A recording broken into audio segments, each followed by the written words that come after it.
ओम नमो भगवते वासुदेवाय। ओम नमो भगवते वासुदेवाय। ओम नमो भगवते वासुदेवाय। ओम ज्ञानतिमिरान्धस्य ज्ञानाञ्जनशलाकया चक्षुरुन्मिलितं येन तस्मै श्रीगुरवे नमः। श्रीचैतन्यमनोभीष्टं स्थापितं येन भूतले स्वयं रूपा कदा मह्यं ददाति स्वपदान्तिकम्।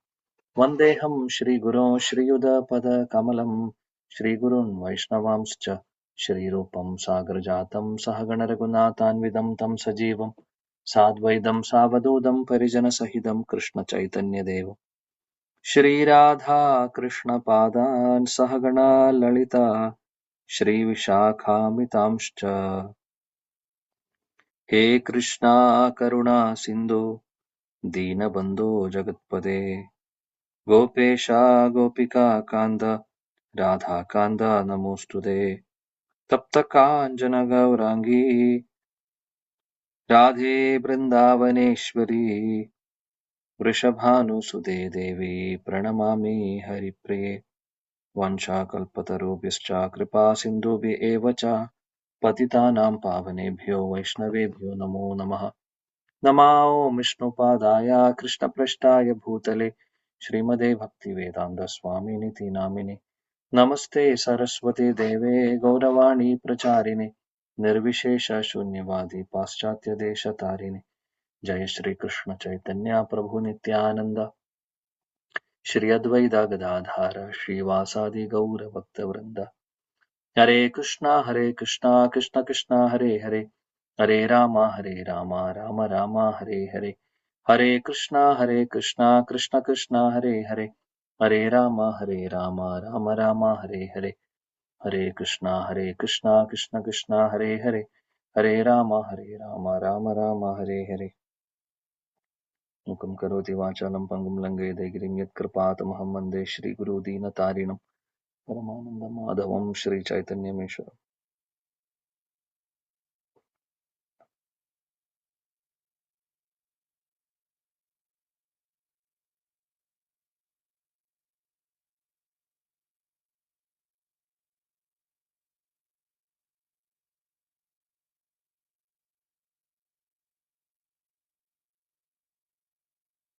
ഹരേ കൃഷ്ണ. പ്രിയപ്പെട്ട എല്ലാ ഭക്തർക്കും എന്റെ വിനീതമായ പ്രണാമം. ശ്രീ ഭഗവത്ഗീത നമ്മൾ ഭക്തിയോഗം എന്ന് പറയുന്ന സെക്ഷൻ പഠിച്ചു കഴിഞ്ഞു. കർമ്മയോഗം ആദ്യത്തെ 6 അധ്യായങ്ങൾ, അതിനുശേഷം ഭക്തിയോഗം 12 അധ്യായം വരെ, 7 മുതൽ 12 വരെ, 13ാമത്തെ അധ്യായം മുതൽ അവസാനത്തെ 6 അധ്യായങ്ങളാണ് നമ്മൾ ഇനി പഠിക്കുന്നത്. ജ്ഞാനയോഗത്തെക്കുറിച്ച് പറയുന്നു ഈ ഒരു അധ്യായത്തിൽ.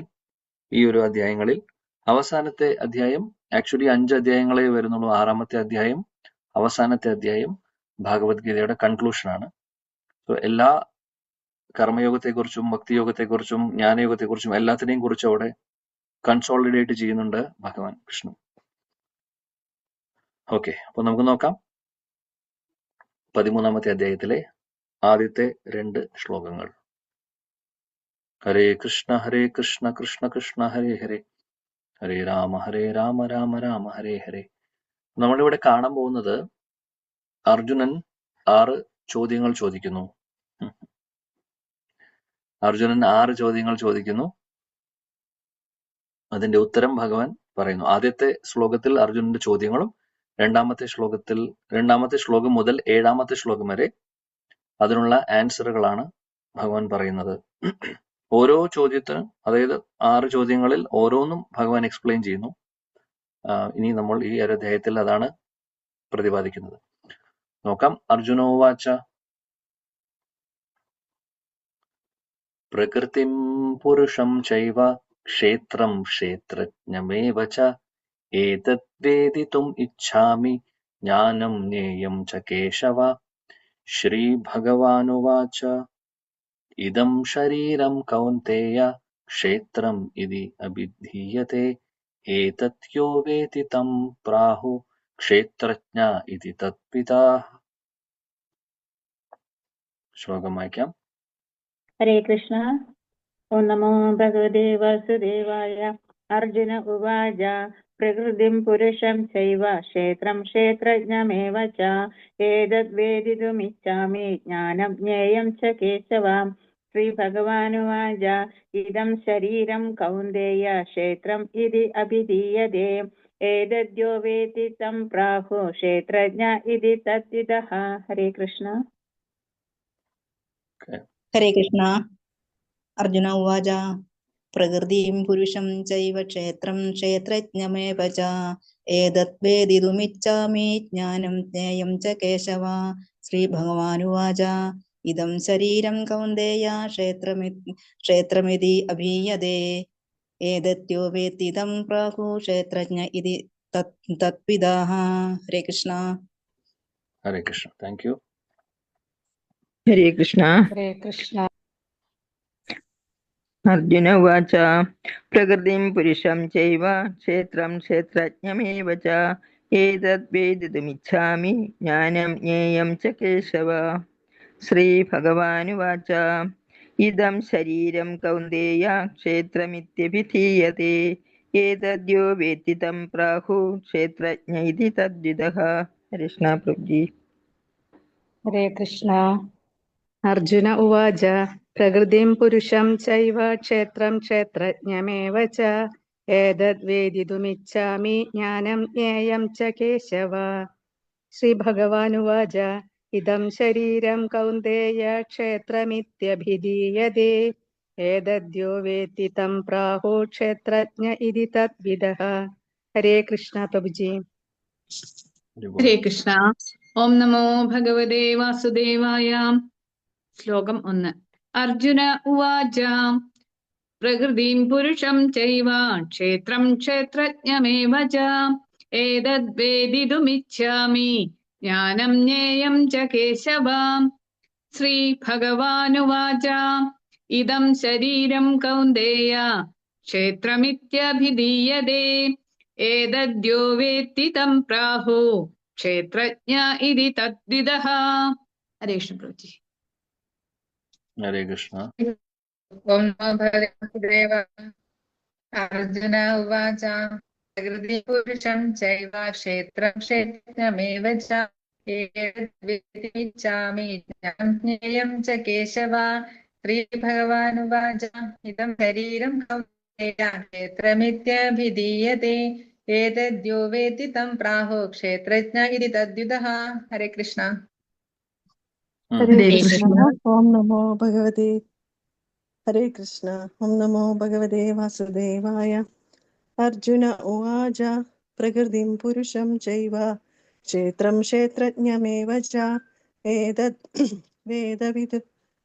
ഏതദ്വേദിതുമിച്ഛാമി ജ്ഞാനം ജ്ഞേയം ച കേശവ.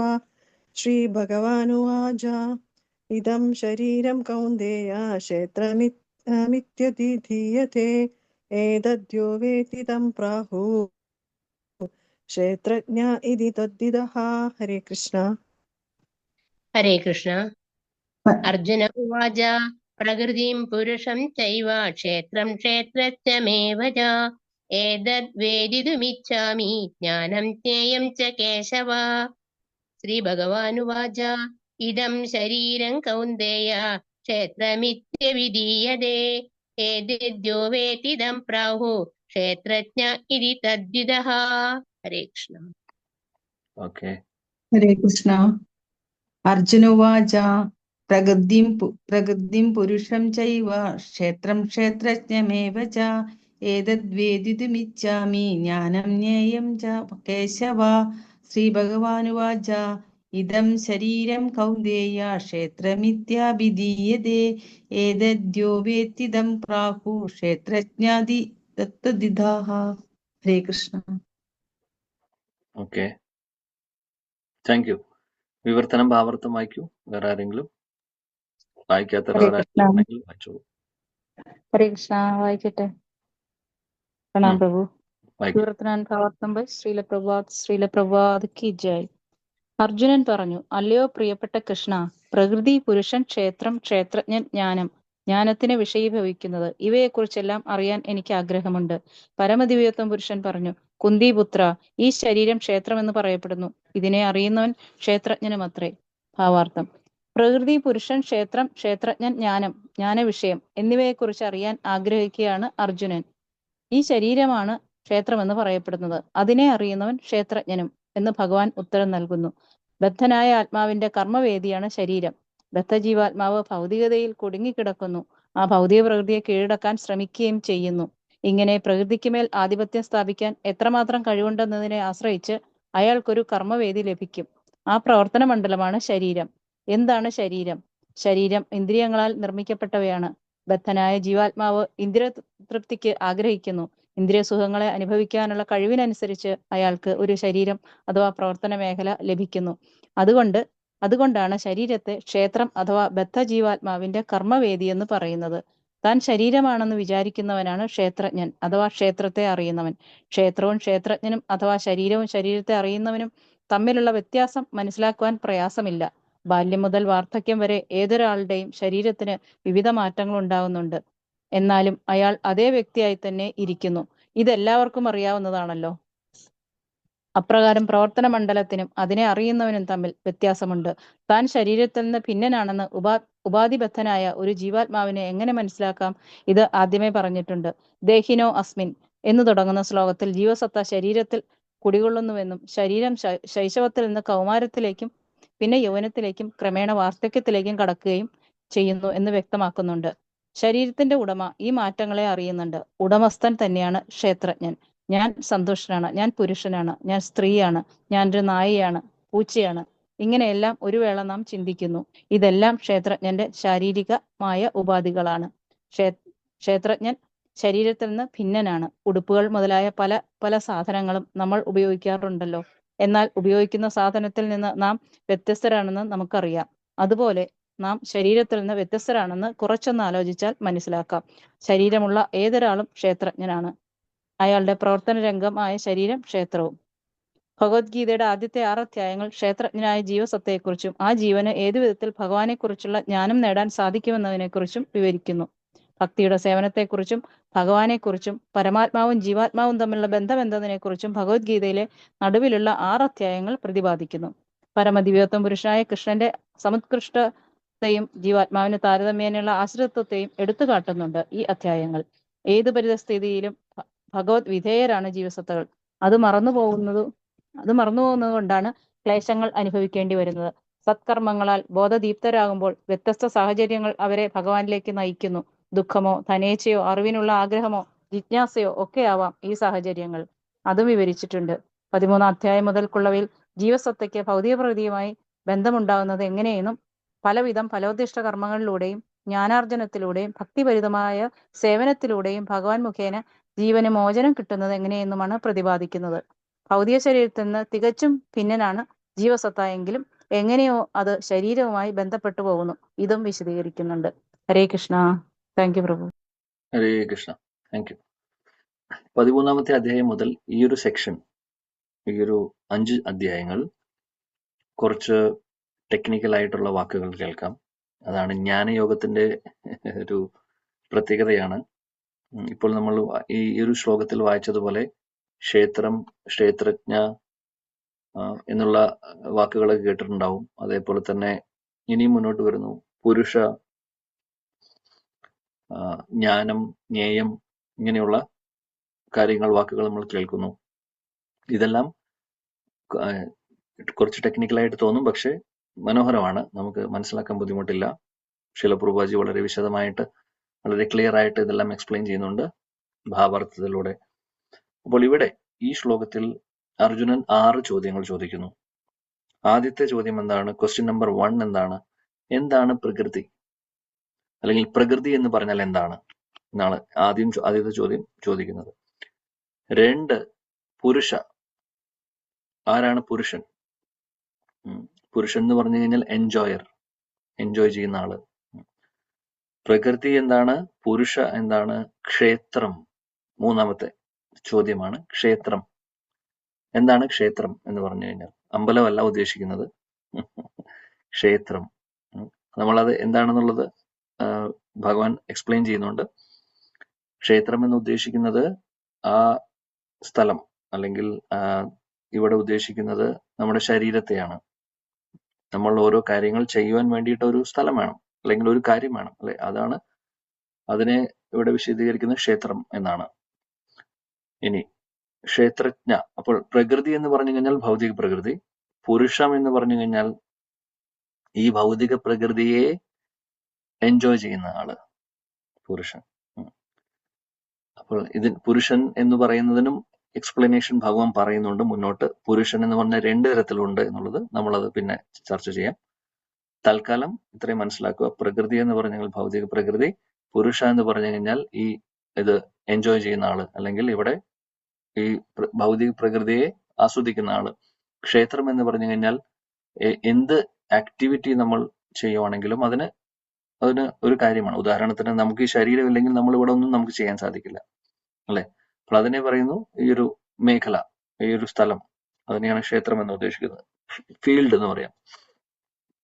ഇനി ക്ഷേത്രജ്ഞം എന്ന് പറഞ്ഞു കഴിഞ്ഞാൽ ഇത് അറിയുന്ന ആള്, ക്ഷേത്രത്തെ മനസ്സിലാക്കുന്ന ആള് ക്ഷേത്രജ്ഞ. പിന്നെ പറയുന്നു ജ്ഞാനം. ജ്ഞാനം എന്ന് പറഞ്ഞു കഴിഞ്ഞാൽ അറിവ്, അല്ലെങ്കിൽ നോളജ്. ജ്ഞേയം എന്ന് പറഞ്ഞു കഴിഞ്ഞാൽ എന്തിനെ കുറിച്ചാണ് അറിയേണ്ടത്, അതാണ് ജ്ഞേയം. ഇതൊക്കെ എന്താണെന്നാണ് ഭഗവാനോട് ചോദിക്കുന്നത് അർജുനൻ. എന്താണ് പ്രകൃതി, എന്താണ് പുരുഷ, എന്താണ് ക്ഷേത്രം, ക്ഷേത്രജ്ഞ എന്ന് പറഞ്ഞാൽ എന്താണ്, ജ്ഞാനം എന്താണ്, ജ്ഞേയം എന്താണ്.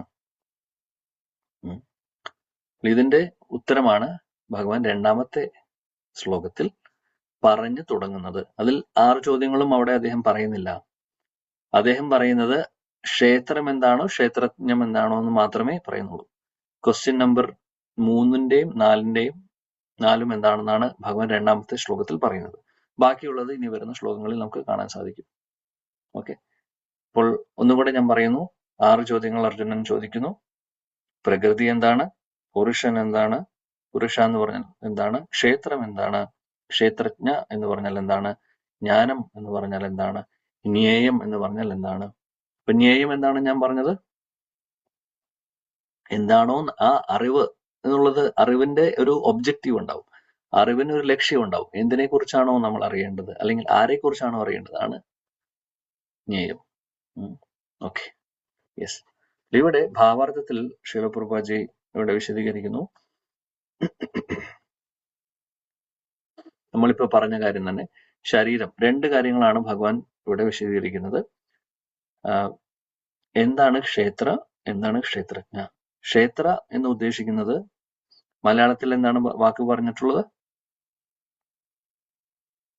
ശിലപ്രഭുവിന്റെ ആദ്യത്തെ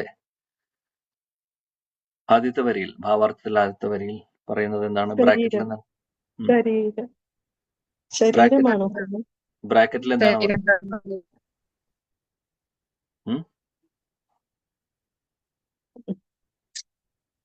ഹരിബോൾ, കേൾക്കുന്നില്ല എനിക്ക്. ക്ഷേത്രജ്ഞൻ ജ്ഞാനവിഷയം എന്നിവയെ കുറിച്ച് അറിയാൻ ആഗ്രഹിക്കുകയാണ്. ഈ ശരീരമാണ് ക്ഷേത്രം എന്ന് പറയുന്നത്. ഓക്കെ, ശരി. അപ്പൊ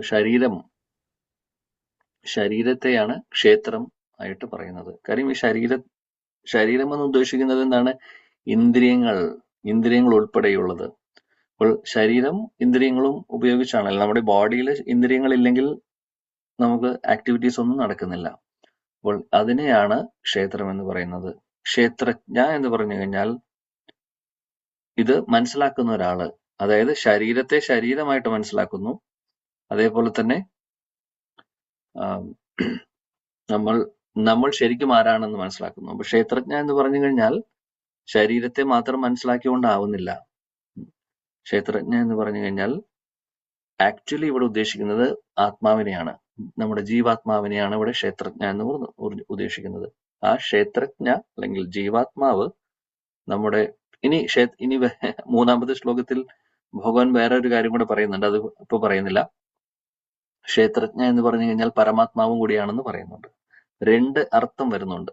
2ാമത്തെ ശ്ലോകത്തിൽ പറയുന്ന ക്ഷേത്രജ്ഞ എന്ന് ഉദ്ദേശിക്കുന്നത് ജീവാത്മാവിനെയാണ്. ഇത് ഓർത്ത് വെക്കുക. ആദ്യം ഭഗവാൻ ശരീരം എന്താണെന്ന് പറയുന്നു, ക്ഷേത്രം. ക്ഷേത്രജ്ഞ എന്ന് ഉദ്ദേശിക്കുന്നത് ആത്മാവ്, അതായത് നമ്മുടെ ഓരോരുത്തരുടെ ഐഡന്റിറ്റി, അല്ലെ? ആ ആത്മാവിന് പുറമേ ഉള്ള കവറിംഗ് ആണ് ഈ ശരീരം. അപ്പോൾ ക്ഷേത്രജ്ഞ എന്ന് പറയുന്ന വ്യക്തി ശരീരത്തെ, അതായത് നമ്മൾ ആരാണെന്നുള്ളത് മനസ്സിലാക്കുന്നു, നമ്മൾ ആത്മാവാണെന്നുള്ളതും നമ്മുടെ പുറമെയുള്ള കവറിംഗ് ആണ് ഈ ശരീരം എന്നുള്ളത് മനസ്സിലാക്കുന്നു. അതാണ് ക്ഷേത്രജ്ഞന്റെ ഒരു സിഗ്നിഫിക്കൻസ് വരുന്നത്. ഓക്കെ, ഇവിടെ പ്രഭുപാദി പറയുന്നു ശരീരം ഇന്ദ്രിയങ്ങൾ കൊണ്ട്, ഇന്ദ്രിയങ്ങൾ ഒരുപാട് ഇന്ദ്രിയങ്ങളുണ്ട് ശരീരത്തിൽ. അപ്പോൾ ഒരു ബദ്ധാത്മാവ് ഒരു ബദ്ധാത്മാവ് എൻജോയ് ചെയ്യാൻ നോക്കുവാണെങ്കിൽ, നമ്മുടെ ഇന്ദ്രിയ സുഖഭോഗങ്ങൾ നേടാൻ നോക്കുവാണെങ്കിൽ എന്താണ് ചെയ്യുന്നത്? അങ്ങനെ ഉള്ളൊരു ചിന്ത വരുമ്പോഴാണ് അവർക്ക് ശരീരം കിട്ടുന്നത്. അതാണ് പറയുന്നത്. നമ്മൾ ഇതിനെക്കുറിച്ച് ചർച്ച ചെയ്തിട്ടുണ്ട്. ഭഗവാനിൽ നിന്ന് വിമുഖരായിട്ട് നമ്മൾ നിൽക്കുമ്പോൾ സ്വന്തം എൻജോയ്മെന്റ് എന്ന് പറയുന്ന ഒരു കാര്യം നമ്മൾ ചിന്തിക്കുമ്പോഴാണ് നമുക്ക് അതിന് ഉതകുന്ന ഒരു ശരീരം ഭഗവാൻ തരുന്നത്, ശരിക്കും പറയുകയാണെങ്കിൽ. അതായത് നമ്മുടെ ആഗ്രഹം സാധിപ്പിച്ചു തരുവാണ് ഭഗവാൻ. ഓക്കെ, ശരി, നിനക്ക് ആസ്വദിക്കാനാണ് ഇന്ദ്രിയങ്ങൾ, അല്ലെങ്കിൽ എന്നെ മറന്നുകൊണ്ട്, അല്ലെങ്കിൽ എന്നെ മാറ്റിവെച്ചുകൊണ്ട് ആസ്വദിക്കാനാണ് നിനക്ക് ആഗ്രഹം. ശരി, അതനുസരിച്ചിട്ട് ഞാൻ നിനക്കൊരു ശരീരം തരാം എന്ന് പറഞ്ഞിട്ടാണ് ഭൗതിക ലോകത്തിൽ നമുക്കൊരു പൊസിഷൻ കിട്ടുന്നത്, അല്ലെ? അപ്പോൾ അങ്ങനെയാണ് നമുക്ക് ക്ഷേത്ര അല്ലെങ്കിൽ ഈ ഒരു ശരീരം ലഭിക്കുന്നത്. ഇനി ക്ഷേത്രജ്ഞ എന്ന് പറയുന്ന വ്യക്തി, അല്ലെങ്കിൽ അതാണ് നമ്മുടെ ആക്ച്വൽ ഐഡന്റിറ്റി. ഈ ഒരു ശ്ലോകത്തിൽ അത് നമ്മുടെ ആചാര്യന്മാര് അത് ക്ലിയർ ചെയ്ത് പറയുന്നു. ഈ ഒരു ശ്ലോകത്തിൽ ക്ഷേത്രജ്ഞ എന്ന് ഉദ്ദേശിക്കുന്നത് ആത്മാവിനെയാണ്. ഓക്കെ, അത് നമുക്കറിയാം. പിന്നെ ശിലപ്രഭുജി ഭാവാർത്ഥത്തിൽ പറയുന്നു, പല ആളുകളും ചിന്തിക്കുന്നു ക്ഷേത്രജ്ഞ അല്ലെങ്കിൽ ഈ ശരീരത്തെ മാത്രം, അതായത് ഞാൻ ഈ ശരീരമായിട്ട് ഐഡന്റിഫൈ ചെയ്യുവാണെങ്കിൽ അത് പൂർണ്ണമാവുന്നില്ല അറിവ്, അല്ലെ? അപ്പോൾ ഞാൻ പറയുകയാണ്, ഞാൻ ഈ പുറമെ കാണുന്ന ശരീരമാണ് ഞാൻ എന്ന് പറഞ്ഞു കഴിഞ്ഞാൽ, ഇപ്പോൾ ഇവിടെ ശിലപ്രഭാത് പറഞ്ഞ പോലെ എനിക്ക് സന്തോഷമുണ്ട്, ഞാനൊരു ഒരു പുരുഷനാണ്, ഞാനൊരു സ്ത്രീയാണ്, ഞാനൊരു നായയാണ്, ഞാനൊരു പൂച്ചയാണ്, ഞാൻ ഞാൻ ഞാൻ ഞാൻ എന്ന് പറയുന്നു. അപ്പോൾ നമ്മൾ പക്ഷെ പറയുന്നതെല്ലാം ശരീരത്തെ സംബന്ധിച്ചാണ്. പുറമേയുള്ള ആ ഒരു വസ്ത്രത്തെ കുറിച്ച് മാത്രമാണ് നമ്മൾ പറയുന്നത്, ശരിയല്ലേ? അല്ലാതെ നമ്മുടെ ആത്മീയ തലത്തിൽ നമ്മൾ പറയുന്നില്ല. എന്നാൽ ക്ഷേത്രജ്ഞ എന്ന് പറഞ്ഞു കഴിഞ്ഞാൽ ശരീരം ഒരു കവറിങ് മാത്രമാണെന്ന് മനസ്സിലാക്കുന്നു. എന്നാൽ ആത്മീയ തലത്തിൽ ഞാൻ ആത്മാവാണ് എന്ന് മനസ്സിലാക്കുന്നു. ശരിക്കും പറയുന്നത് ക്ഷേത്രജ്ഞ, അല്ലെങ്കിൽ ക്ഷേത്രജ്ഞ എന്ന് ഉദ്ദേശിക്കുന്നത് ആത്മാവിനെയാണ്. അതാണ് പ്രഭുപാദി ഇവിടെ ക്ലാരിഫൈ ചെയ്ത് പറയുന്നത്. ശരീരത്തെ അറിയുന്ന വ്യക്തി എന്ന് പറഞ്ഞു കഴിഞ്ഞാൽ ശരീരം താൽക്കാലികമാണ് എന്ന് അറിയുന്ന വ്യക്തി. ശരീരം താൽക്കാലികമാണ്, നമ്മുടെ ആക്ച്വൽ ഐഡന്റിറ്റി ആത്മാവാണ്, നമ്മൾ ഓരോരുത്തരും ആത്മാക്കളാണ്. അതാണ് ക്ഷേത്രജ്ഞ. ശിലപ്രഭുജി രണ്ടാമത്തെ പാരഗ്രാഫിൽ പറയുന്നത് പിന്നെ വേറെ ഒന്നുമല്ല, ഇത്രയും 12 അധ്യായങ്ങൾ നമ്മൾ പഠിച്ചു. ആദ്യത്തെ 6 അധ്യായങ്ങൾ കർമ്മയോഗം പഠിച്ചു.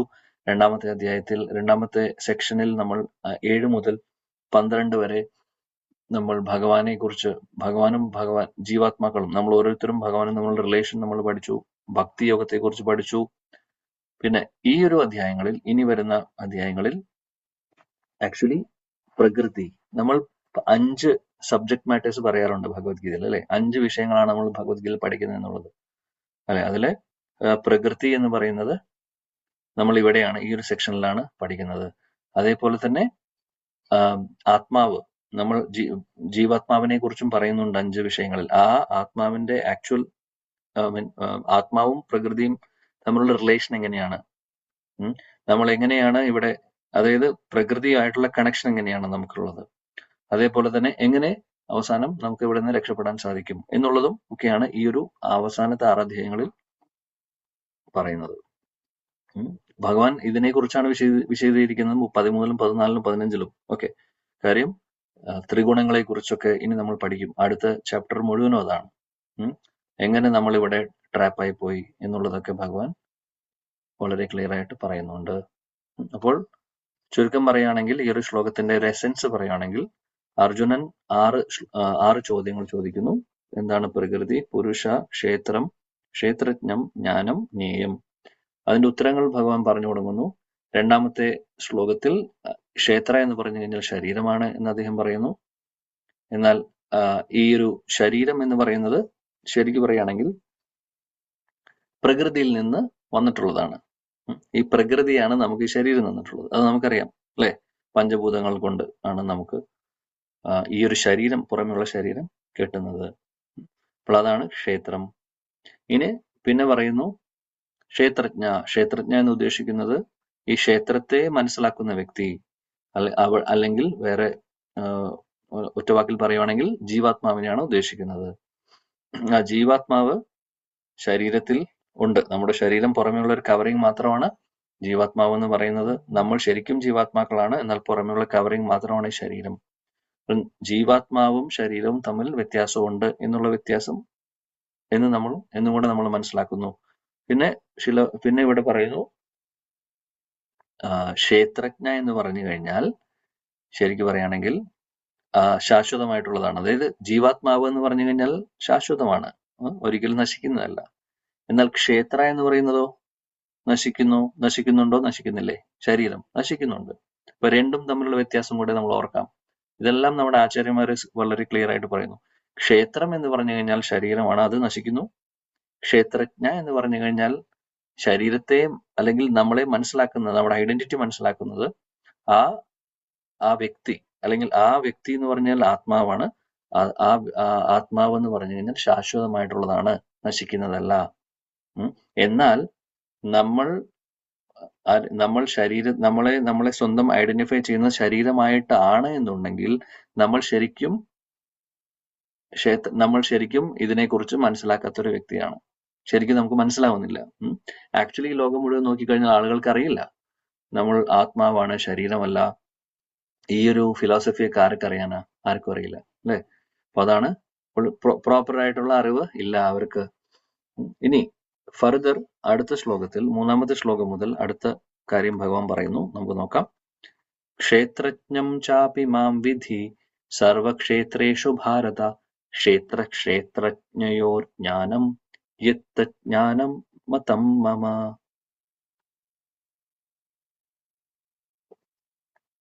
ഹരേ കൃഷ്ണ. വായിച്ചോളൂ മാതാജി. ഹരേ കൃഷ്ണ. ക്ഷേത്രജ്ഞം ചാപി മാം വിദ്ധി സർവക്ഷേത്രേഷു ഭാരത ക്ഷേത്രജ്ഞയോർ ജ്ഞാനം യത്തജ്ഞാനം മതം മമ. ഹരേ കൃഷ്ണ. ഹരേ കൃഷ്ണ. ക്ഷേത്രജ്ഞം ചാപി മാം വിദ്യേ സർവക്ഷേത്രേഷു ഭാരത ക്ഷേത്രജ്ഞയോർ ജ്ഞാനം യത്തജ്ഞാനം മതം മമ. ഹരേ കൃഷ്ണ. Thank you. അടുത്ത ആള് വിവർത്തനം ഭാവാർത്ഥം വായിക്കും. ഹരേ കൃഷ്ണ. ഓം നമോ ഭഗവതേ വാസുദേവായ.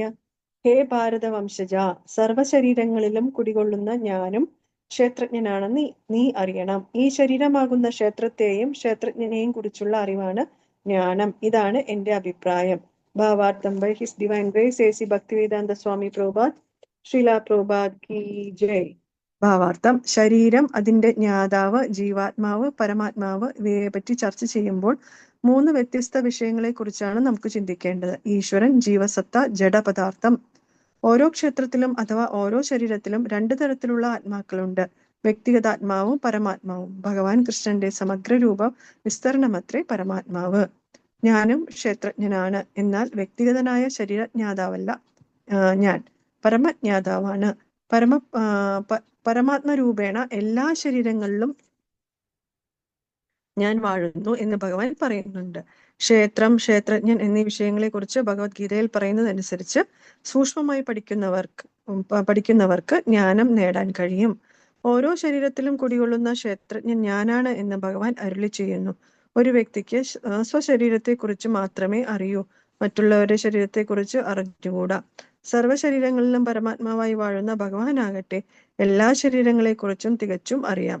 എല്ലാവിധ ജീവജാലങ്ങളുടെയും നാനാവിധ ശരീരങ്ങളെക്കുറിച്ചും അദ്ദേഹത്തിന് പൂർണ്ണമായ അറിവുണ്ട്.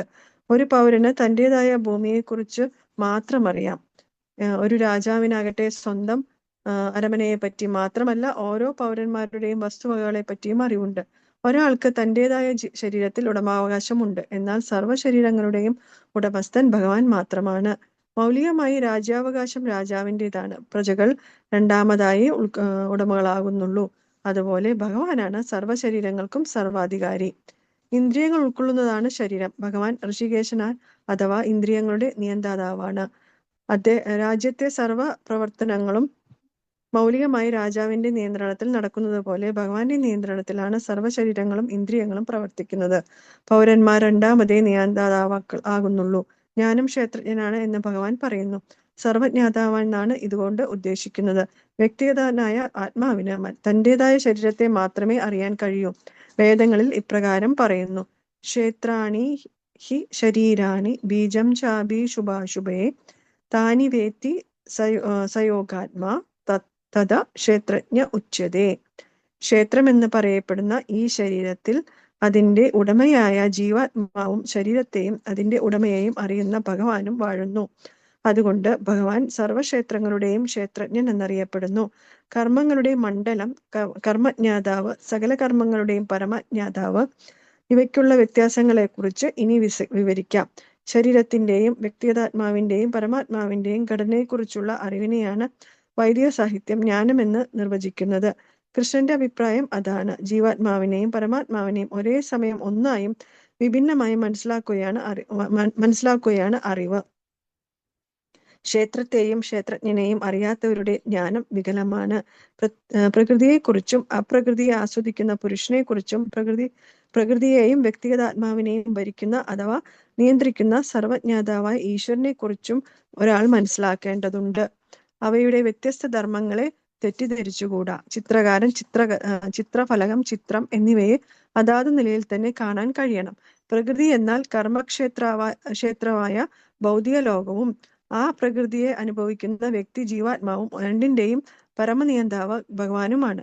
ശ്വേതാശ്വേതോപനിഷത്ത് 1:12 വൈദിക ശൈലിയിൽ പറയുന്നു: ഭോക്താ ഭോഗ്യം പ്രേരിതാരം ച മത്ത സർവം പ്രോക്തം ത്രിവിധം ബ്രഹ്മേതത്. ബ്രഹ്മത്തെക്കുറിച്ച് പൊതുവെ 3 ധാരണകളുണ്ട്. കർമ്മക്ഷേത്രം എന്ന നിലയിൽ പ്രകൃതി ബ്രഹ്മനാണ്. ജീവനും വ്യക്തിഗതനായ ജീവാത്മാവ് ബ്രഹ്മൻ തന്നെ. അത് ഭൗതിക പ്രകൃതിയെ കീഴടക്കാൻ ശ്രമിക്കുന്നു. ഇവ രണ്ടിന്റെയും നിയന്താവും ബ്രഹ്മൻ തന്നെ. എന്നാൽ അദ്ദേഹമത്രേ യഥാർത്ഥ നിയന്താവ്. ഈ 2 ജ്ഞാതാക്കളിൽ ഒരാളിൽ പിഴ പറ്റാവുന്നതാണ്, മറ്റേയാൾക്ക് ഒരിക്കലും പിഴ പറ്റുന്നതല്ല. ഈ അധ്യായത്തിൽ ഇതും വിവരിക്കുന്നതായിരിക്കും. ഒരാൾ ആശ്രിതനാണെങ്കിൽ മറ്റേയാൾ മേധാവിയാണ്. ഈ ക്ഷേത്രജ്ഞന്മാർ 2 അല്ല, 1 തന്നെയാണെന്ന് കരുതുന്നവർ ഞാനും കർമ്മക്ഷേത്രത്തിന്റെ ജ്ഞാതാവ് തന്നെ എന്ന് ഭഗവദ്വചനത്തിന് വിരുദ്ധമായാണ് മനസ്സിലാക്കുന്നത്. കയറ് കണ്ട് പാമ്പാണെന്ന് തെറ്റിദ്ധരിക്കുന്നവർ അജ്ഞാനികൾ തന്നെ. വ്യത്യസ്ത രീതിയിലുള്ള ശരീരങ്ങളുണ്ട്. അവയ്ക്ക് വ്യത്യസ്തമായ ഉടമസ്ഥന്മാരുമുണ്ട്. വെവ്വേറെ ശരീരങ്ങളുള്ള ഓരോ ജീവനും ഭൗതിക പ്രകൃതിയെ നിയന്ത്രിക്കാൻ തനതായ തോതിൽ കഴിവുണ്ട്. സർവനിയന്താവെന്ന നിലയിൽ ഭഗവാനും ഈ ശരീരത്തിൽ കുടികൊള്ളുന്നുണ്ട്.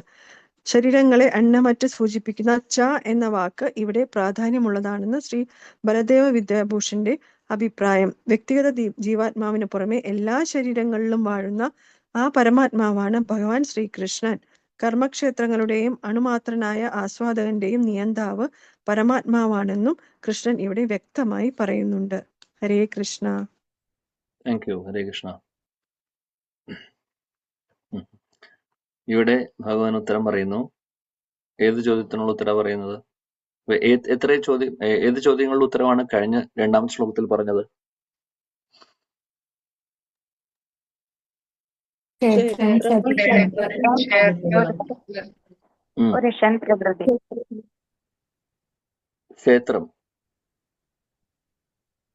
ക്ഷേത്രത്തെ കുറിച്ച് ഉത്തരം 2ാമത്തെ ശ്ലോകത്തിൽ പറയുന്നു. ക്ഷേത്രജ്ഞ എന്താണെന്നും പറയുന്നു, അല്ലെ? ക്വസ്റ്റ്യൻ നമ്പർ 3ഉം ക്വസ്റ്റ്യൻ നമ്പർ 4ഉം ഭഗവാൻ 2ാമത്തെ ശ്ലോകത്തിൽ പറയുന്നുണ്ട്.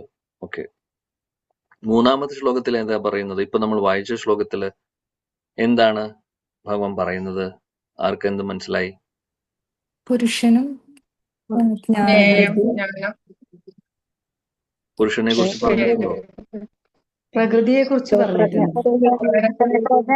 എന്ന് പറയുന്ന പരമാത്മാവ് കൂടിയാണെന്ന് പറയുന്നത്. പുരുഷനെ കുറിച്ച് പറഞ്ഞിട്ടില്ലേ പ്രഭു? പരമാത്മാവിനെ കുറിച്ച് പറഞ്ഞിട്ടില്ലേ? പരമാത്മാവിനെ കുറിച്ച് പറഞ്ഞിട്ടുണ്ട്. പക്ഷെ ഇവിടെ ക്ഷേത്രജ്ഞ എന്നാണ് ഭഗവാൻ പറയുന്നത്. ശരി. അതാണ് 2 ക്ഷേത്രജ്ഞ ഉണ്ട്. ഇനി പുരുഷനെ കുറിച്ച് ഭഗവാൻ വിശദീകരിച്ച് പിന്നെ പറയുന്നുണ്ട് മുന്നോട്ട്. അത് വേറെ സെക്ഷൻ ആണ് ആക്ച്വലി. ഇവിടെ ക്ലിയർ ആയിട്ട് നമുക്ക് കാണാൻ പറ്റും.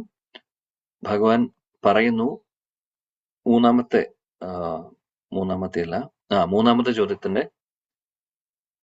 ചോദ്യം, നാലാമത്തെ ചോദ്യം കഴിഞ്ഞ ശ്ലോകത്തിൽ പറഞ്ഞു. ഇവിടെ പറയുന്നത് ജ്ഞാനത്തെക്കുറിച്ചും ക്ഷേത്രജ്ഞനെ ഒന്നും കൂടെ അദ്ദേഹം വിശദീകരിക്കുകയാണ്. ക്ഷേത്രജ്ഞൻ എന്ന് പറഞ്ഞാൽ എന്താണെന്നുള്ളത് ഒന്നുകൂടെ പറയുന്നു, ജ്ഞാനത്തെക്കുറിച്ചും പറയുന്നു. ഓക്കെ, 2 പാർട്ടാണ് ഉള്ളത് മൂന്നാമത്തെ ശ്ലോകത്തിൽ. ഓക്കെ, അപ്പൊ നോക്കാം നമുക്ക് എന്താണെന്നുള്ളത്. ശീല പ്രഭുപാദി വിശദീകരിച്ച ഭാവത്തിൽ പറയുന്നു. അപ്പോൾ ക്ഷേത്രജ്ഞ, ഭഗവാൻ പറയുന്നു, കഴിഞ്ഞ ശ്ലോകത്തിൽ ക്ഷേത്രജ്ഞ എന്ന് പറഞ്ഞു കഴിഞ്ഞാൽ ജീവാത്മാവാണെന്ന് നമ്മൾ കണ്ടു. ഇവിടെ ഭഗവാൻ പറയുന്നു ക്ഷേത്രജ്ഞാം ചാപി മാം വിധി. അദ്ദേഹം പറയുന്നു ഞാനും ക്ഷേത്രജ്ഞനാണ്,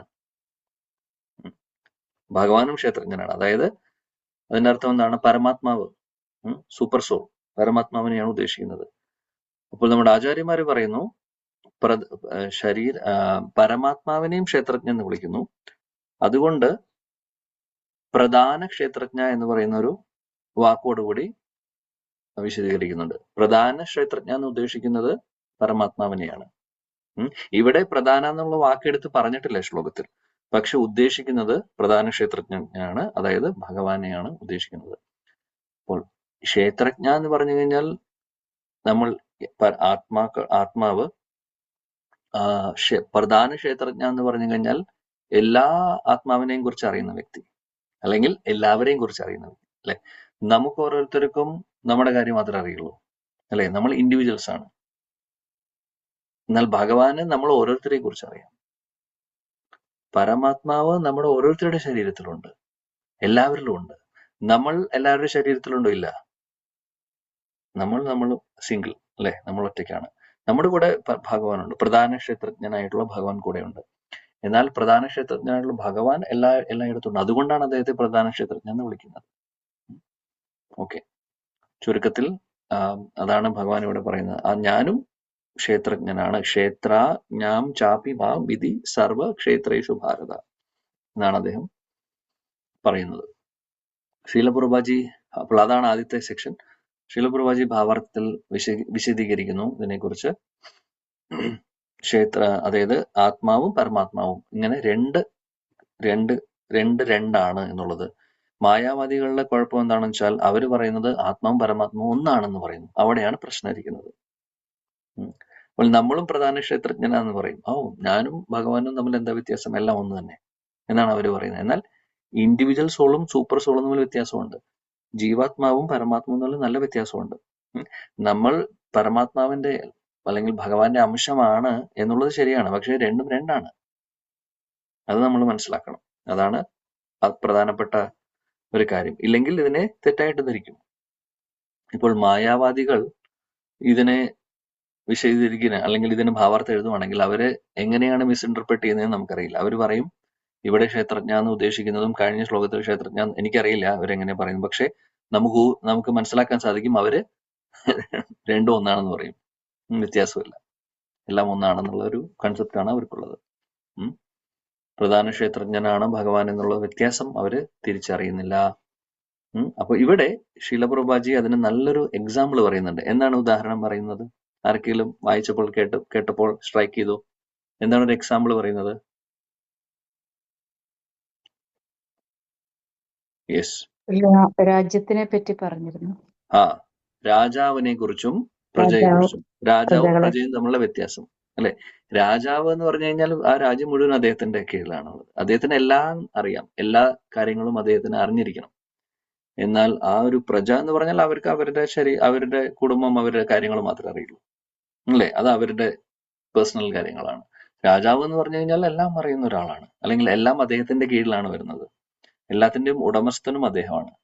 ഇനി രാജാവിന്റെ കീഴിലാണ് എല്ലാ രാജ്യവും ഇരിക്കുന്നത്. അതിന്റെ ഒരു ചെറിയ ഭാഗമായിരിക്കും നമ്മളിരിക്കുന്ന വീട് ചിലപ്പോൾ, അല്ലെ? നമ്മുടെ ഉടമസ്ഥാവകാശം അത്രേ വരുന്നുള്ളൂ. എന്നാൽ മൊത്തത്തിൽ നോക്കുകയാണെങ്കിൽ എല്ലാം രാജാവിന്റെ അടിയിലാണ്. സോ ഇതാണ് വ്യത്യാസം പ്രഭുപാദ് പറയുന്നത്. സോ ഇങ്ങനെയുള്ള എക്സാമ്പിൾസ് പറയുന്നത് എന്തിനാണെന്ന് വെച്ചാൽ പ്രഭുപാദ് ഇതേപോലുള്ള അനോളജിയും എക്സാമ്പിൾസും പറയുന്നത് നമുക്ക് ഓർമ്മ വരാൻ വേണ്ടിയിട്ടാണ്. നമ്മൾ പഠിക്കുന്ന തത്വം ഓർമ്മിക്കാൻ വേണ്ടിയിട്ടാണ്. അപ്പൊ അതുകൊണ്ട് നമ്മുടെ നമ്മൾ ഭാഗവതം ഭഗവത്ഗീത പഠിക്കുമ്പോൾ ശ്രദ്ധിക്കേണ്ട കാര്യമാണ്. പ്രഭുപാദി ഇങ്ങനെ എവിടെയെങ്കിലും എക്സാമ്പിൾ പറയുന്നുണ്ടെങ്കിൽ നമ്മളത് നോട്ട് ചെയ്ത് വെക്കണം. അപ്പോൾ ഇനി ആരെങ്കിലും എപ്പോഴെങ്കിലും നമ്മൾ എന്താണ് ക്ഷേത്രജ്ഞ എന്ന് പറഞ്ഞ 2 തരത്തിലുണ്ട്. ഭഗവാനുമാണ്, ഒന്ന് ആത്മാവാണ്, ഒന്ന് പരമാത്മാവാണ്. തമ്മിലുള്ള വ്യത്യാസം എന്താണ്? ഇങ്ങനെ വിശദീകരിക്കാമെന്ന് ചോദിക്കുകയാണെങ്കിൽ നമുക്ക് പറയാൻ പറ്റണം. ഓക്കെ, ഇത് ജീവാത്മാവ്, പരമാത്മാവ്. അതിന് ഉദാഹരണം നമ്മൾ ഈ ഒരു എക്സാമ്പിളും കൂടെ, രാജാവും പ്രജയും കുറിച്ച് നമ്മൾ ആ ഒരു എക്സാമ്പിളും കൂടെ പറയുമ്പോൾ ക്ലിയർ ആയി അത്, അല്ലെ? അങ്ങനെയാണ് നമ്മൾ ചെയ്യേണ്ടത്. നമ്മൾ ബ്രഹ്മൻ, പരമാത്മ, ഭഗവാൻ റിയലൈസേഷൻ പറയുമ്പോൾ നമ്മൾ പറയാറുണ്ട് സൂര്യൻ, സൂര്യപ്രകാശത്തെ കുറിച്ച്, അല്ലെ? അതെന്തുകൊണ്ടത് നമുക്ക് ഓർക്കാൻ എളുപ്പമാണ്. അങ്ങനെയാണ് ശില പ്രഭുപാദി നമുക്ക് പഠിപ്പിച്ചു തരുന്നത്. ഒന്ന് നോക്കൂ, എത്ര ക്ലാരിറ്റിയോട് കൂടിയിട്ടാണ് അദ്ദേഹം നമ്മളെ പഠിപ്പിക്കുന്നത്. ഓക്കെ, പിന്നീട് കൂടുതൽ അതിനെക്കുറിച്ച് വിശദീകരിക്കുന്നു. ഇവിടെ വേദങ്ങളിൽ നിന്നൊരു ശ്ലോകം ഇവിടെ ശില പ്രഭുപാദി കോട്ട് ചെയ്തിട്ട് പറയുന്നു, ക്ഷേത്രാനി ഹി ശരീരാനി ബീജം ചാപി ശുഭാശുഭേ താനി വേത്തി സ യോഗാത്മാ തഥാ ക്ഷേത്രജ്ഞ ഉച്യതേ. ഇപ്പോൾ ഈ ശ്ലോകത്തിലും പറയുന്നത് എന്താണ് ക്ഷേത്രം എന്ന് പറഞ്ഞു കഴിഞ്ഞാൽ ശരീരം, ക്ഷേത്രജ്ഞ എന്ന് പറഞ്ഞു കഴിഞ്ഞാൽ ആത്മാവ്, പരമാത്മാവ്, രണ്ടും നമ്മൾ മനസ്സിലാക്കണം. പിന്നെ അപ്പോൾ തഥാ ക്ഷേത്രജ്ഞ ഉച്ചതേ, അതാണ് ക്ഷേത്രജ്ഞ. ക്ഷേത്രജ്ഞ എന്ന് പറയുന്ന ഭഗവാൻ പ്രധാന ക്ഷേത്രജ്ഞനാണ്. അതാണ് വ്യത്യാസം. ഓക്കെ, കഴിഞ്ഞ ശ്ലോകത്തിലും ഈ ശ്ലോകത്തിലും വ്യത്യാസം. പിന്നെ ശില പ്രഭുപാദി ഇവിടെ എക്സ്പ്ലെയിൻ ചെയ്ത് ജ്ഞാനത്തെ കുറിച്ചാണ്. അപ്പൊ 2 ഭാഗങ്ങളാണ് ഈ ഒരു ശ്ലോകത്തിലുള്ളത്. ഭഗവാൻ 2 ആൻസർ ആണ് പറയുന്നത്. ഒന്ന് ക്ഷേത്രജ്ഞനാണ്, കഴിഞ്ഞ ശ്ലോകത്തിൽ ക്ഷേത്രജ്ഞ എന്ന് പറഞ്ഞു, എന്നാൽ അദ്ദേഹം പറയുന്നു ജീവാത്മാവ് എന്നുള്ളത് 2ാമത്തെ ശ്ലോകത്തിൽ പറഞ്ഞു. 3ാമത്തെ ശ്ലോകത്തിൽ പറയുന്നു ഞാനും ക്ഷേത്രജ്ഞനാണ്, പരമാത്മാവും ക്ഷേത്രജ്ഞനാണ് എന്നുള്ളത് പറഞ്ഞതിന് ശേഷം ജ്ഞാനം എന്താണെന്നാണ് അദ്ദേഹം പറയുന്നത്. എന്താണ് ജ്ഞാനം? ജ്ഞാനം എന്ന് പറഞ്ഞാൽ ശില പ്രഭുപാദി ഇവിടെ വളരെ ക്ലിയർ ആയിട്ട് പറയുന്നുണ്ട്. ജ്ഞാനം എന്ന് ഉദ്ദേശിക്കുന്നത്, അതായത് നമ്മുടെ ശരീരത്തെ കുറിച്ച് നമ്മൾ മനസ്സിലാക്കുന്നു. ആത്മീയ തലത്തിൽ നമ്മൾ ശരീരമല്ല ആത്മാവാണെന്ന് നമ്മൾ മനസ്സിലാക്കുന്നു. ശരീരവും ആത്മാവും തമ്മിൽ വ്യത്യാസമുണ്ടെന്ന് മനസ്സിലാക്കുന്നു. നമ്മുടെ ആക്ച്വൽ ഐഡന്റിറ്റി ശരീരമാണെന്ന് നമ്മൾ മനസ്സിലാക്കുന്നു. കൂട്ടത്തിൽ ആത്മാവും പരമാത്മാവും തമ്മിൽ വ്യത്യാസമുണ്ടെന്ന് മനസ്സിലാക്കുന്നു. അതാണ് ജ്ഞാനം. അതാണ് ശില പ്രഭുപാദി ഇവിടെ പറയുന്നത്. അതാണ് എന്റെ അഭിപ്രായം എന്നാണ് ഭഗവാൻ പറയുന്നത് ഈ ശ്ലോകത്തിൽ. അപ്പോൾ ആത്മാവിനെ, ജീവാത്മാവിനെയും പരമാത്മാവിനെയും വേർതിരിച്ച് കാണുന്നു. അതേപോലെ തന്നെ നമ്മൾ ഭഗവാന്റെ അംശമാണെന്ന് മനസ്സിലാക്കുന്നു. ഈ നമ്മുടെ ശരീരം എന്ന് പറയുന്നത് വെറും ഒരു കവറിംഗ് ആണെന്ന് നമ്മൾ മനസ്സിലാക്കുന്നു. നമ്മുടെ പെർമനന്റ് ഐഡന്റിറ്റി അല്ല എന്നുള്ളത് നമ്മൾ മനസ്സിലാക്കുന്നു. താൽക്കാലികമാണ് എന്ന് മനസ്സിലാക്കുന്നു. അപ്പൊ ഇതെല്ലാം വരുന്നതാണ് ഭഗവാന്റെ അംശമായിട്ടുള്ള നമ്മൾ ഭഗവാന്റെ സേവകരാണ് എന്നുള്ള, അതാണ് ഇതിന്റെ ജ്ഞാനത്തിന്റെ ഹയസ്റ്റ് അണ്ടർസ്റ്റാൻഡിങ്. പ്രോപ്പർലി നമ്മൾ മനസ്സിലാക്കുന്നു ജീവര സ്വരൂപമായ കൃഷ്ണ നിത്യദാസ് എന്ന് പറയുന്ന ഒരു അണ്ടർസ്റ്റാൻഡിങ്. ഓക്കെ, അപ്പോൾ ഭഗവാൻ ആ ഒരു ഡീറ്റെയിൽസിലേക്ക് ഇവിടെ പോകുന്നില്ല. എന്നാൽ ജനറലി പറയുന്നു ശരീരത്തെ ശരീരമാണെന്ന് മനസ്സിലാക്കുന്നു. ആത്മാവിന് ശരീരം നമ്മൾ വ്യത്യാസമുണ്ടെന്ന് മനസ്സിലാക്കുന്നു. പരമാത്മാവിനെയും ജീവാത്മാവിനെയും ഒന്നാണെന്ന് പറയുന്നില്ല. രണ്ടും രണ്ടാണ്. ജീവാത്മാവ് പരമാത്മാവിന്റെ അംശമാണ് എന്നുള്ള അറിവാണ് ജ്ഞാനം എന്നിവിടെ പറയുന്നു. പിന്നെ കുറച്ചും കൂടെ ശില പ്രഭുപാദി പറയുന്നു പ്രകൃതിയെക്കുറിച്ച്, പുരുഷനെക്കുറിച്ച്, ഈശ്വര, ഈ 3 കൺസെപ്റ്റും കൂടെ പറയുന്നുണ്ട്. എന്നാൽ ഇതിന്റെ ഡിസ്ക്രിപ്ഷൻ ഇനി മുന്നോട്ട് വരുന്നുണ്ട്, നമ്മളത് പഠിക്കും. പ്രകൃതി എങ്ങനെയാണ് എന്നുള്ളതും, പുരുഷ എന്ന് ഉദ്ദേശിക്കുന്നത് എന്താണെന്നുള്ളതും, ഈശ്വര എന്ന് പറഞ്ഞു കഴിഞ്ഞാൽ, പ്രകൃതി എന്ന് പറഞ്ഞു കഴിഞ്ഞാൽ ഭൗതിക പ്രകൃതി, പുരുഷൻ എന്ന് പറഞ്ഞു കഴിഞ്ഞാൽ പ്രകൃതിയെ എൻജോയ് ചെയ്യുന്ന ആള്. അവിടെയും 2 ഉണ്ട്. നമ്മളിവിടെ പറഞ്ഞ പോലെ ക്ഷേത്രജ്ഞ പറഞ്ഞ പോലെ നമ്മൾ ഇനി പഠിക്കും മുന്നോട്ട്. പുരുഷൻ എന്ന് പറയുമ്പോൾ ചെറിയ പുരുഷന്മാര്, നമ്മളെ പോലുള്ളവര്, നമ്മളും എൻജോയ് ചെയ്യാൻ നോക്കുന്നു. എന്നാൽ പ്രധാന പുരുഷനുണ്ട് ഭഗവാൻ. കാര്യം അദ്ദേഹമാണ് ഭോക്താറാം യജ്ഞ തപസാം സർവ്വലോക മഹേശ്വരം. അദ്ദേഹമാണ് എല്ലാത്തിന്റെയും കൺട്രോളർ. അദ്ദേഹമാണ് ആക്ച്വൽ പുരുഷൻ. നമ്മള് ശരിക്കു പറയുകയാണെങ്കിൽ പ്രകൃതിയാണ്. കാര്യം പുരുഷൻ പ്രകൃതി എന്ന് പറയുന്നത് പുരുഷന് വേണ്ടിയിട്ടുള്ളതാണ്. പ്രകൃതി ഫീമെയിൽ ആണെങ്കിൽ പുരുഷനാണ്, മെയിലാണ്. സോ ഭഗവാന്റെ അതാണ് പറയുന്നത്. ഇത് നമ്മുടെ എൻജോയ്മെന്റിന് എന്ന് പറഞ്ഞാൽ ഭഗവാൻ നമ്മളെ നന്നാക്കാൻ വേണ്ടിയിട്ട് കൊണ്ടുവിട്ടിട്ടുള്ള സ്ഥലമാണത്. അല്ലാതെ ഇവിടെ എൻജോയ് ചെയ്ത് ഇരിക്കാൻ മാത്രമല്ല. ഇവിടെ ആവശ്യമുള്ള കാര്യങ്ങളൊക്കെ ഉപയോഗിച്ച് ആവശ്യത്തിനുള്ള ചെറിയ എൻജോയ്മെന്റ് ഒക്കെ ചെയ്ത് മനസ്സിലാക്കിക്കൊണ്ട് നമ്മൾ ആരാണെന്ന് നമ്മൾ തിരിച്ചറിഞ്ഞുകൊണ്ട് തിരിച്ച് ഭഗവാന്റെ അടുത്തേക്ക് പോകാനുള്ള ശ്രമം നടത്തുക എന്നുള്ളതാണ് നമ്മൾ ഓരോരുത്തരും ചെയ്യേണ്ടത്. ഈ ഭൗതികലോകം സൃഷ്ടിച്ചിട്ടുള്ളത് അതിന് വേണ്ടിയിട്ടാണ്. രണ്ട് കാര്യങ്ങളാണ് പറയുന്നത്. ഒന്ന്, നമുക്ക് എൻജോയ് ചെയ്യും. കാര്യം നമുക്ക് എൻജോയ് ചെയ്യാൻ ആഗ്രഹം ഉണ്ടായിരുന്നു, അതനുസരിച്ച് ഭഗവാൻ ഇത് ക്രിയേറ്റ് ചെയ്തു. രണ്ട്, അത്ര മാത്രമല്ല, നമ്മളിവിടെ എല്ലാ കാലാകാലം ഇവിടെ ഇരുത്താൻ ഭഗവാൻ നോക്കിയിട്ടില്ല. ഭഗവാൻ പറയുന്നു ഇവിടെ നിന്ന് രക്ഷപ്പെടാനുള്ള മാർഗവും ഭഗവാൻ പറയുന്നു ശാസ്ത്രങ്ങളിലൂടെ. ശാസ്ത്രം നമുക്ക് തന്നിട്ടുണ്ട്, അല്ലെ? സോ അതാണ് ഭഗവാൻ ഇവിടെ നമ്മളെ ജയിലിൽ കൊണ്ടിട്ട് ഇട്ടത് മാത്രമല്ല, ഇത് ജയിലായിട്ട് നമുക്ക് തോന്നാം, ഇത് ജയിലാണ് ശരിക്കും ഭൗതിക ലോകം. പക്ഷെ ഇവിടെ നിന്ന് രക്ഷപ്പെടാനുള്ള മാർഗവും ഭഗവാൻ പറഞ്ഞു തന്നിട്ടുണ്ട്. അതാണ് വ്യത്യാസം. ഓക്കെ. പിന്നെ ഇവിടെ ഒരു കാര്യം കൂടെ ശ്രദ്ധിച്ചിട്ടുണ്ടാവും. അവസാനം ഒരു ശ്ലോകം ശ്വേതാശ്വത ഉപനിഷത്തിൽ നിന്ന് ശിലപ്രഭാജി കോട്ട് ചെയ്തിട്ടുണ്ട്. ഭോക്തഭോഗ്യം പ്രേരിതാരാം എന്ന് പറയുന്ന അവിടെ ഒരു കോട്ട് ചെയ്തിട്ടുണ്ട്. അവിടെ ബ്രഹ്മൻ എന്ന് പറയുന്ന വാക്കിനെ കുറിച്ച് 3 അണ്ടർസ്റ്റാൻഡിങ് ഉണ്ടെന്ന് പറയുന്നു. അപ്പോൾ ഞാൻ പറഞ്ഞിട്ടുണ്ട് ഇതിനു മുമ്പുള്ള ക്ലാസ്സുകളിലൊക്കെ, ബ്രഹ്മൻ എന്ന് പറഞ്ഞു കഴിഞ്ഞു കഴിഞ്ഞാൽ ചില സിറ്റുവേഷൻസിൽ, ചില കോണ്ടെക്സ്റ്റിൽ അത് പ്രകൃതിയായിട്ട് പറയും. പ്രകൃതിയെ ബ്രഹ്മൻ എന്ന് വിളിക്കാം. കോണ്ടെക്സ്റ്റ് അനുസരിച്ച് മാറും വാക്കിന്റെ അർത്ഥം. ചില സമയത്ത് ബ്രഹ്മൻ എന്ന് പറഞ്ഞ ജീവാത്മാവിനെ വിളിക്കുന്നത് കാണാം. ചില സ്ഥലങ്ങളിൽ അതേപോലെ തന്നെ പരമാത്മാവിനെ, ഭഗവാനെ വിളിക്കുന്നതും കാണാൻ സാധിക്കും. അപ്പോൾ അതാണ്. അപ്പോൾ ഇവിടെ നമ്മൾ കൺഫ്യൂസ്ഡ് ആവേണ്ട കാര്യമില്ല. ഇവിടെ ഉദ്ദേശിക്കുന്നത് ഭഗവാൻ ഉണ്ട്, അദ്ദേഹമുണ്ട്, അദ്ദേഹമാണ് ക്ഷേത്രജ്ഞ, പ്രധാന ക്ഷേത്രജ്ഞ. ഇൻഡിവിജ്വൽ ജീവാത്മാക്കളാണ്, അവരെയും ക്ഷേത്രജ്ഞ എന്ന് വിളിക്കും. വ്യത്യാസം, പക്ഷെ രണ്ടിനും വ്യത്യാസമുണ്ട് എന്നുള്ളതാണ് പറയുന്നത്. ഒന്ന് ശാശ്വതമായിട്ടുള്ളതും ഒന്ന്, അല്ലെങ്കിൽ രണ്ടും ശാശ്വതമാണ് ഓഫ് കോഴ്സ്. പക്ഷെ ഇവിടെ അവസാനത്തെ പാരഗ്രാഫിൽ പറയുന്നത് എന്താണെന്ന് വെച്ചാൽ, ജീവാത്മാവ് പ്രകൃതിയുടെ അണ്ടറിൽ വരുന്നു പലപ്പോഴും, അല്ലെ? നമ്മൾ ഈ ത്രിഗുണങ്ങളുടെ കീഴിൽ വരുന്നു. അതുകൊണ്ടാണ് എന്താണ് പറയുന്നത്, അവസാനത്തെ പാരഗ്രാഫിൽ ആദ്യത്തെ വരി ഒന്ന് വായിക്കും ആരെങ്കിലും ഭഗവത്ഗീതയിൽ നിന്ന്. അവസാനത്തെ പാരഗ്രാഫിലെ ആദ്യത്തെ വരി ഹരേ കൃഷ്ണ. വായിക്കൂ. ഹരേ കൃഷ്ണ. ഈ 2 ജ്ഞാതാക്കളിൽ ഒരാൾക്ക് പിഴവ് പറ്റാവുന്നതാണ്, മറ്റേയാൾക്ക് ഒരിക്കലും പിഴവ് പറ്റുന്നതല്ല. ഈ മതി. അധ്യായത്തിൽ അത്രയും ഹരേ മതി. കൃഷ്ണ. പിഴവ് പറ്റുന്നത് ആർക്കാണ്? നമുക്കാണ്, അല്ലെ? ഭഗവാന് പിഴവ് പറ്റുന്നുണ്ടോ? ഇല്ല. അതാണ് വ്യത്യാസം. കാര്യം നമുക്ക് പിഴവ് പറ്റുന്നത് എന്താണെന്ന് വെച്ചാൽ, ആത്മീയ തലത്തിൽ നോക്കുവാണെങ്കിൽ നമ്മൾ ഭഗവാൻ അംശമാണ്, ശരിയാണ്. പക്ഷെ പ്രോബ്ലം എന്താണെന്ന് വെച്ചാൽ, നമ്മൾ ഈ പ്രകൃതി എന്ന് പറഞ്ഞു കഴിഞ്ഞാൽ ഭഗവാന്റെ ശക്തിയാണ്, ബഹിരാംഗ ശക്തിയാണ്. എന്നാൽ ആ ബഹിരാംഗ ശക്തിയുടെ അധീനതയിൽ നമ്മൾ വരുന്നു. തടസ്സ ശക്തിയായിട്ടുള്ള നമ്മൾ താഴോട്ടും പോവാം മുകളിലോട്ടും പോവാം, അല്ലെ? നമ്മളെപ്പോഴും പറയാറുള്ള പോലെ. അപ്പോൾ നമ്മൾ പ്രകൃതിയുടെ കീഴിൽ, നമ്മൾ ത്രിഗുണങ്ങളുടെ കീഴിൽ വരുന്നു. അപ്പൊ നമുക്ക് വീഴ്ച സംഭവിക്കാം, എന്നാൽ ഭഗവാൻ സംഭവിക്കില്ല. അതാണ് വ്യത്യാസം. ഒരാൾ സുപ്പീരിയർ ആണ്, നമ്മൾ സബോർഡിനേറ്റ് ആണ്. ഈ ഒരു വ്യത്യാസം എപ്പോഴും നമ്മൾ മനസ്സിലാക്കണം. പിന്നെ ശിലപ്രഭാജി പറയുന്നു, ശരിയായിട്ടുള്ള അറിവുള്ള ഒരു വ്യക്തി എന്ന് പറഞ്ഞു കഴിഞ്ഞാൽ പാമ്പിനെ പാമ്പായിട്ടും കയറിനെ കയറായിട്ടും തിരിച്ചറിയുന്ന വ്യക്തി. അല്ലാതെ കയറിനെ പാമ്പായിട്ട് തെറ്റിദ്ധരിക്കുകയാണെങ്കിൽ അറിവുള്ള ആളാണോ? അല്ല, അല്ലെ? അതേപോലെ ശരീരം അല്ലെങ്കിൽ ജീവാത്മാവ് എന്ന് പറഞ്ഞാൽ ജീവാത്മാവ്, പരമാത്മാവ് എന്ന് പറഞ്ഞാൽ വ്യത്യാസമുണ്ട്.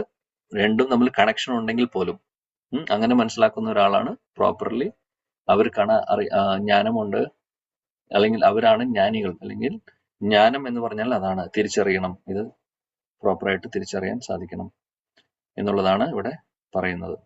ഓക്കെ. പിന്നെ ശീല ബലദേവ് വിദ്യാഭൂഷന്റെ അദ്ദേഹം ചായ, ഈ ഒരു ശ്ലോകത്തിൽ ചായ എന്ന് പറയുന്ന ഒരു വാക്ക് വരുന്നത്, അതിന്റെ സിഗ്നിഫിക്കൻസ് പറയുന്നത് എന്തുകൊണ്ടാണെന്ന് വെച്ചാൽ, നമ്മൾ ജീവാത്മാക്കള് നമ്മൾ എല്ലാ ശരീരത്തിലും ഇല്ല, എല്ലായിടത്തും ഇല്ല. എന്നാൽ പരമാത്മാവായിട്ടുള്ള ഭഗവാൻ എല്ലായിടത്തും, അല്ലെങ്കിൽ നമ്മളിൽ ഓരോരുത്തരിലും ഉണ്ട്. അതാണ് വ്യത്യാസം. അതാണ് പ്രധാന ക്ഷേത്രജ്ഞ. അദ്ദേഹം ഓരോ ശരീരത്തിലും ഉണ്ട്. നമ്മളാണെങ്കിൽ നമ്മുടെ ശരീരത്തിൽ മാത്രമേ ഇരിക്കുന്നുള്ളൂ. അതാണ് വ്യത്യാസം. ഓക്കെ. സോ ഇത്രയും നമ്മൾ പഠിച്ചു, 3-ാമത്തെ ശ്ലോകം വരെ.